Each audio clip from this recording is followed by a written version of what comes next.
আপনার রাজনীতিটা কি হবে আসলে? আপনি কি আওয়ামী লীগের রাজনীতি করবেন, বিএনপি রাজনীতি করবেন, সমাজতন্ত্রের রাজনীতি করবেন, নাকি জামাত ইসলামের রাজনীতি বা ধর্মের রাজনীতি করবেন? মানে এটা কি রুমিন আপনি ঠিক করছেন? ফারহানার রাজনীতি করব। সেইটা কিরকম? সেটা কি আপনি ভাবছেন? হ্যাঁ, ভেবেছি। আচ্ছা। জাতীয়তাবাদ তো ডেফিনিটলি হুম, এটা তো আমার পরিচয়। হুম, হুম, এবং আমার কাছে সবার আগে বাংলাদেশ কিন্তু সবার জন্য বাংলাদেশটা খুব জরুরি। হুম, আমাদের এখন সবার জন্য একটা বাংলাদেশ করতে হুম, হবে। হুম, আমরা গত ১৭ বছর প্রচুর হুম, বিদ্বেষ এবং বিভেদের রাজনীতি দেখেছি। Hmm, divide and rule, hmm, divide and rule. Hmm, divide on the basis of মুক্তিযুদ্ধের চেতনা, hmm, divide on the basis of কোন এলাকা। হুম, এত ডিভাইডেশন আর বাংলাদেশ নিতে পারবে না খালেদ হুম, ভাই। ছোট হুম, দেশ, ঘনবসতি, সবার জন্য বাংলাদেশ খুব জরুরি ১। ২ হচ্ছে ওয়েলফেয়ার পলিটিক্স।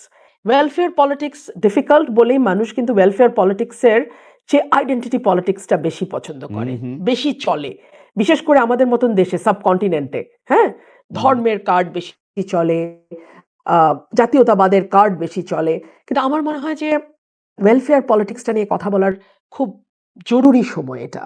এবং আমি ওয়েলফেয়ার পলিটিক্সটা আমি আমার ছোট্ট কনস্টিটুয়েন্সি দিয়ে শুরু করব এবং আমি এই কঠিন পলিটিক্সটাকেই আমি নার্চার করব, নারিশ করব এবং এটাকেই আমি স্টাবলিশ করার চেষ্টা করব।